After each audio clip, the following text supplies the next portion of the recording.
everybody. Welcome to another episode of Creature Madness with your host, me, Gus from Askewed Reviews. Now, in case you don't know what Creature Madness is, this was a creation by my friend Matthew over at Horror Madness, where he decided to create a movie club where each of us involved watches the same creature feature film, and then one by one, we all do our own reviews on that film. Now, myself and a few of the other members are a little bit behind and are working on getting caught back up. And speaking of those others, aside from myself and Matthew, the other members of this group are Jen, Ryan, Karen, and Mariah, Ashley, and Bambi. And this time around, it was actually Bambi's choice on what film we all watched. And she chose the 1996 film From Dusk Till Dawn, directed by Robert Rodriguez. So if you've never seen this film before, you're definitely doing yourself a disservice, as this is such a fun, ridiculous, action-packed horror film involving vampires. It also has that wonderful Robert Rodriguez touch, where not only are there quirky, fun, and weird characters, but also some very odd and interesting weapons. So the movie starts off with a pair of brothers known as the Geckos, Richard and Seth, who are currently on the run from doing a heist. While trying to figure out their next move, they hide out at a motel and end up running into a family known as the Fullers that are Jacob the father and his son and daughter Kate and Scott. Now, luckily for the Geckos and unfortunately for the Fullers own a massive RV which the Geckos are going to try to use to get across the border and into Mexico, where they're going to be meeting their contact to get whatever they've stolen to them and make a lot of money. The Fullers end up doing a great job of helping get the Geckos across the border, and because of this, Seth has agreed to be very light on them and allow them to be able to walk out of this unharmed as long as they stick around until their contact shows up. Now, the place where the brothers are meeting their contact is at a trucker slash biker bar known as the Titty Twister. This does end up seeming like a pretty rough place, but it also seems like they will be okay until morning.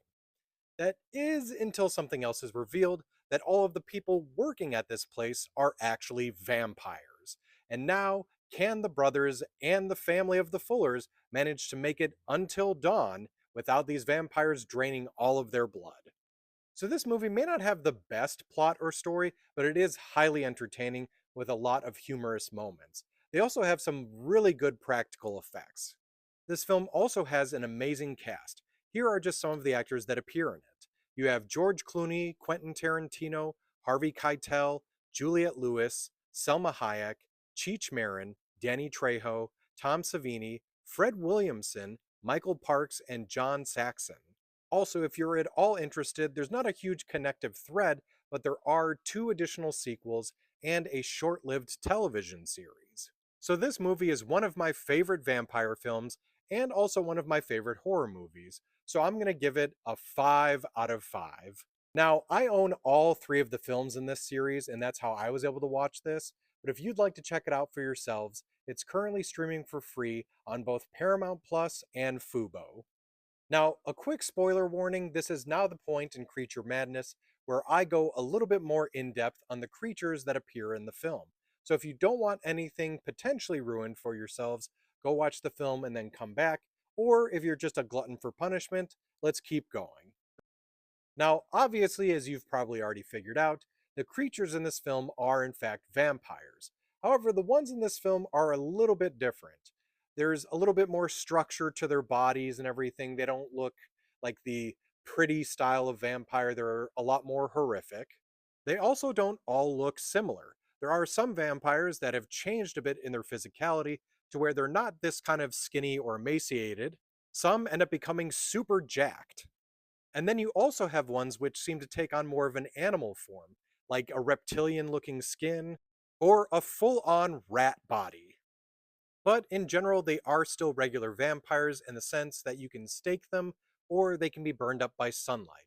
What's interesting about these ones, though, is they do seem to be almost paper thin, as you can pretty much punch right through them. And the act of impaling can sometimes just kill them. It doesn't have to be directly in the heart, at least it appears that way. And there's even one sequence of one being just scared so much that it just melts down. I hope you enjoyed this episode of Creature Madness. And if you'd like to see what everyone else did for their reviews on this film, feel free to look up the hashtag Creature Madness to find all of those as well.